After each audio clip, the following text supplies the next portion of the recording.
Hello friends, ज्ञान study classes channel में आपका फिर से स्वागत है। और आज हम बताने का प्रयास करेंगे 1857 क्रांति का आर्थिक कारण, यानी आर्थिक कारण। ये आर्थिक कारण क्या था?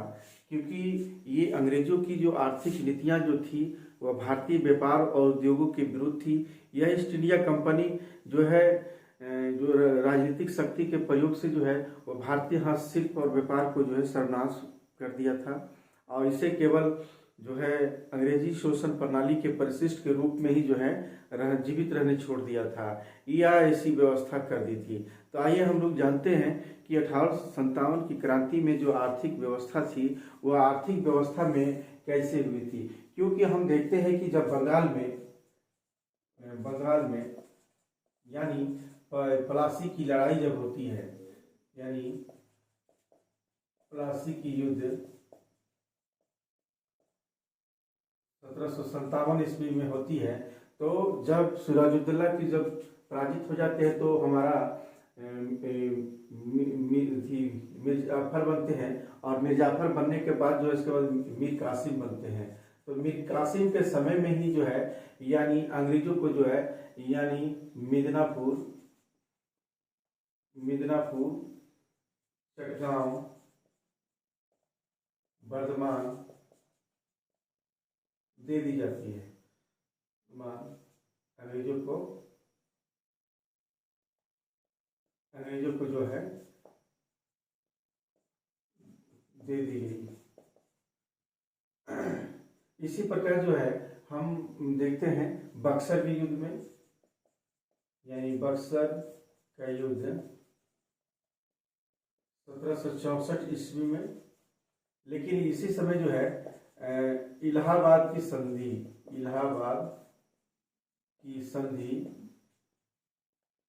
1765 में होती है, जो मुगल शासक शाह आलम द्वितीय जो है वह जो है अंग्रेजों को जो है बंगाल, बिहार और उड़ीसा की दीवानी प्राप्त हो जाती है अंग्रेजों को। इसके बाद हम देखते हैं कि यहाँ जब बंगाल, बिहार, उड़ीसा जब पूरी तरह से दे दी जाती है, तो हम देखते हैं कि भारतीय और भी जितने भी थे उस समय, यानी मैसूर के साथ भी जो है क्या करता है, मैसूर के साथ संधि करके आर्थिक शोषण करता है। इससे भी आर्थिक शोषण करता है। उसके बाद हमारा मराठा है, पंजाब है और अवध है। अवध के साथ भी विलय करता है, और इस तरह से पूरे हिंदुस्तान के जितने भी बड़े बड़े जो क्षेत्र थे सभी क्षेत्रों पर जो है अपना अभी अंग्रेजों को हो जाती है। तो इस तरह से हम देखते हैं कि शोषण किस तरह से करते हैं। अब हम देखते हैं कि ये शोषण जो है बंगाल तथा अन्य क्षेत्रों में देखते हैं, यानी बंगाल तथा अन्य क्षेत्रों में अब क्या करते हैं कि बंगाल और अन्य क्षेत्रों में अब प्रारंभ करता है कि कैसे जो है कृषि व्यवस्था अपनाएंगे, यानी कृषि। इसके बाद जो है उद्योग, उसके बाद है हमारा निवेश के बाद जो है निवेश की जो है नीति किस तरह से जो है ये करता है। उसके बाद है नौकरी कैसे दिया जाए। उसके बाद जो है कला एवं संस्कृति, तो हम देखते हैं कि ये जो बंगाल तथा जो क्षेत्र में है वो कृषि के क्षेत्र में क्या क्या जो है अंग्रेजों ने किया, उद्योगों के क्षेत्र में क्या किया, निवेश कहाँ किस पर लागू किया, नौकरियों में क्या किया, कला एवं संस्कृति की क्या दुर्गति हुई, इसके बारे में हम थोड़ी चर्चा करेंगे। क्योंकि सबसे पहले हम देखते हैं कृषि। अगर हम कृषि को देखते हैं तो दो तरह से हम देखते हैं। एक हमारा जो है भू राजस्व व्यवस्था, भू राजस्व व्यवस्था किया था। दूसरा हमारा था इसमें ये था कृषि का वाणिज्यीकरण, कृषि का वाणिज्यीकरण, वाणिज्यीकरण ये हमारे दो क्षेत्रों में किया था। तो सबसे पहले हम देखते हैं कि कृषि के क्षेत्र में भू राजस्व नीति लागू किया था। ये भी भू राजस्व नीति क्या था, ये भू राजस्व स्थिति जो है अस्थायी बंदोबस्त लागू किया था, अस्थायी बंदोबस्त लागू किया था। और महलवाड़ी, महलवाड़ी व्यवस्था लागू किया था। और हमारा ये रैयतवाड़ी, रैयतवाड़ी जो है व्यवस्था किया था। तो ये तीन तरह से जो भू राजस्व व्यवस्था लागू किया था। क्योंकि अस्थायी बंदोबस्त में हम देखते हैं कि एक ऐसा वर्ग खड़ा कर दिया था जो अंग्रेजों के प्रति जो वफादार बना रहे, और इससे कंपनी का क्या हुआ कि आय जो है सुनिश्चित हो गई, और भू राजस्व में जो था राजस्व वह भी वृद्धि हुई। इस तरह से अंग्रेज कृषकों को जो है अंग्रेजों को लाभ हुआ, लेकिन हमारे जो कृषकों को जो हानि हुई वह एक नई जमींदारी वर्ग का जब जन्म हुआ, उनने जो है रैयत क्या बोलते हैं उनको, जो है रैयत या जो किसानों पर जो है ध्यान दिया, किसानों को ही रैयत कहते हैं, तो उस पर कोई ध्यान नहीं दिया। नए जमींदार जितने भी आए कृषक से जितना चाहे उतना जो है वसूल किया, और कृषकों को इस तरह से जो है आर्थिक शोषण किया। रैयतवाड़ी में भी किसान जो है वो क्या हो गया, कृषक मजदूर के रूप में परिवर्तित हो गए। महलवाड़ी व्यवस्था में वह भी भूमि जो थी कि ये भूमि जो है बिक्री और हस्तांतरण की वस्तु बन गई, कृषक अपनी भूमि पर ही जो है मजदूर बन गए। इस तरह से हम देखते हैं महाजनी और कर्ज के रूप में जो है डूब गए पूरे। रैयतों को इस तरह से यानी किसानों के इस तरह से जो है आर्थिक शोषण हुआ। तो इस व्यवस्था में हम देखते हैं नए जमींदार वर्ग का जन्म हुआ, जो अंग्रेजों का वफादार तो हुआ, लेकिन कंपनी का जो पहुंच है पूरे गांव गांव तक पहुंच गया। और हम देखते हैं कि वहां अंग्रेजों को जो है एक निश्चित आय, अंग्रेजों को तो निश्चित आय तो मिल गई है ना, और उसके एक निश्चित गारंटी भी प्राप्त हो गई। तो इस तरह से जो है अंग्रेजों का जो है इस तरह से भू राजस्व व्यवस्था था। अब हम देखते हैं कृषि का वाणिज्यीकरण, यानी कृषि के वाणिज्यीकरण में हम कृषि का वाणिज्यीकरण, ये कृषि का जो वाणिज्यीकरण जो था वो हम देखते हैं कि कृषि का वाणिज्य कैसे हुआ। क्योंकि ये हम देखते हैं कि कृषि का जो वाणिज्य हुआ वह जो है हमारा सबसे पहले जो देखते हैं कि कृषि का वाणिज्य में यानी कपास, जूट, कृषि, जूट, और उसके अलावा जो है हमारा जो खेती को बर्बादी किया, रेशम, रेशम, रबर, नील, कपास, जूट,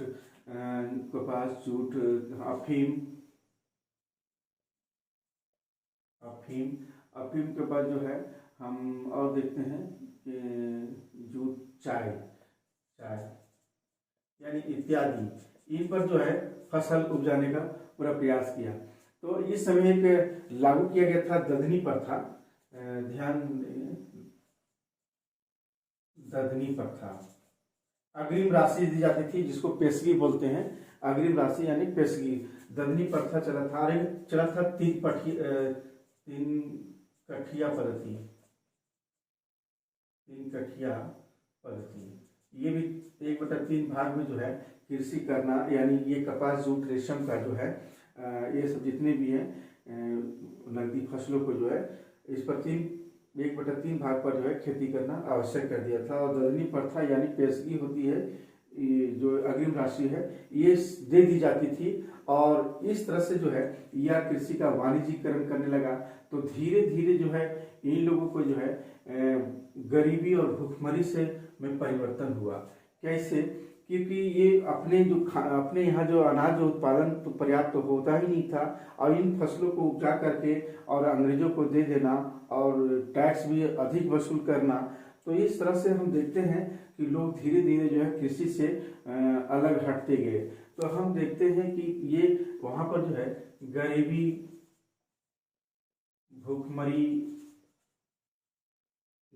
भूखमरी और यहाँ तक हम देखते हैं कर की जो है वसूली, कर की सख्त वसूली की गई।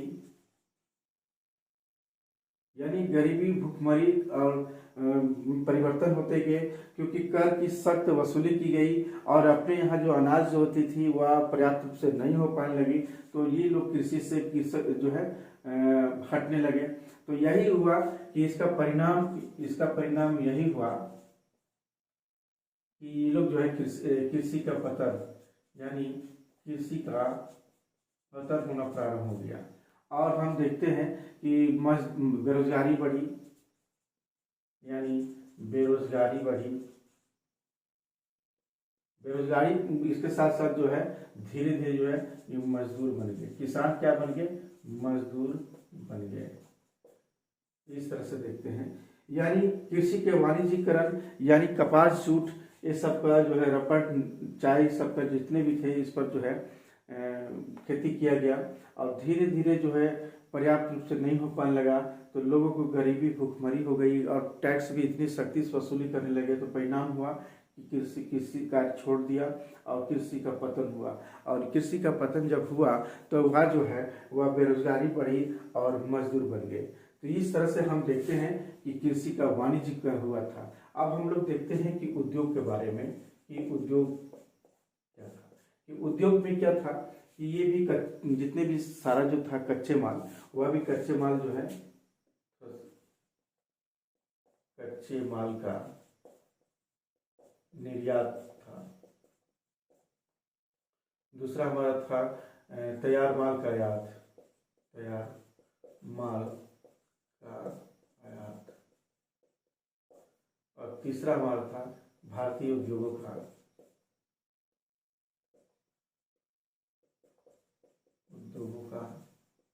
पतन।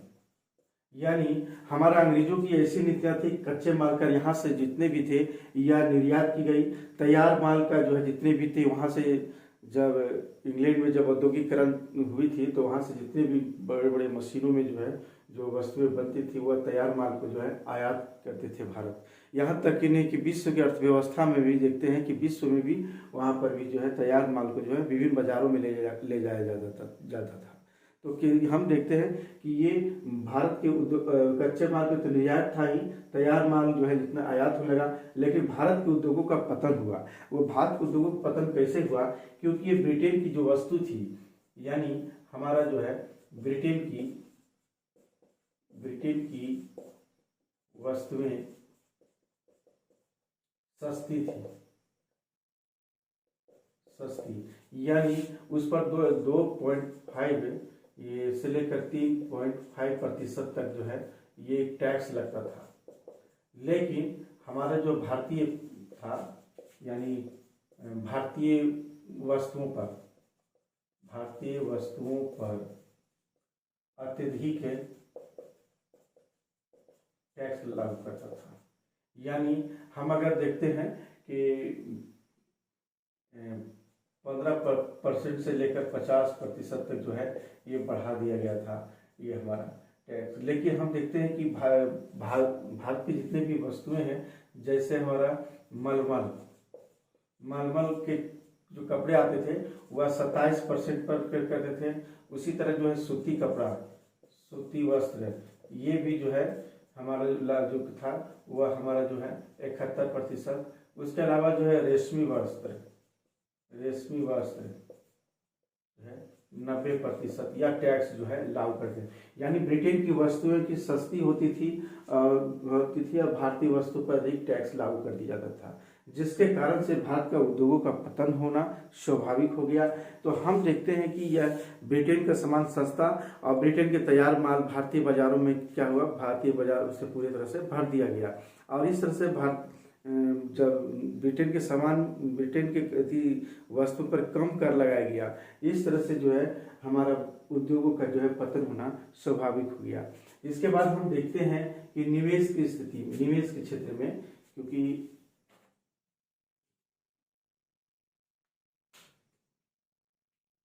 निवेश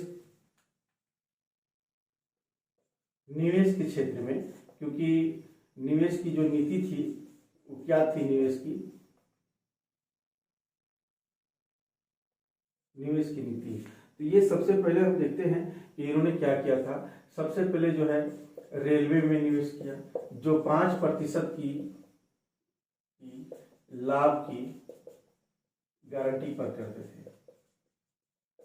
दूसरा हमारा जो था वह डाक पर था, और उसके बाद तीसरा हमारा था जो था वह था डाक तार, बैंकिंग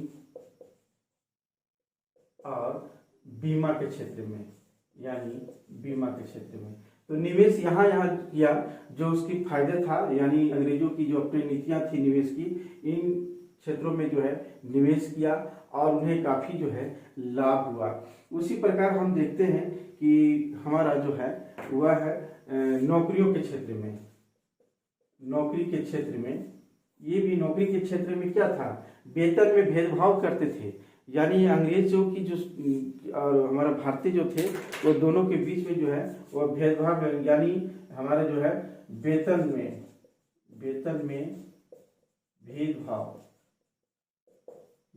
जो भेदभाव करते थे। और हमारा लास्ट जो है कला एवं संस्कृति, ये भी धीरे धीरे क्या हुए, जितने भी इस समय जो थे मुगल काल से के बाद जो जितने भी कलाकार थे, विभिन्न हमारा कला और संस्कृति के जितने भी वास्तुकला से लेकर हर एक क्षेत्र जितनी भी था कला, वो कला के जो क्षेत्र में धीरे धीरे जो है हमारा जो है ये पतन होने लगा। ये जितने भी कलाकार जो है का पतन होने लगा, है ना। तो इस तरह से जो है लोग बेरोजगार भी हो गए, क्योंकि हमारे भारतीय उद्योग के हस्तशिल्प क्षेत्रों में जितने भी कलाकार थे उस समय बनाते थे, सभी जो है उनकी हस्तशिल्प सब बर्बाद हो गया था।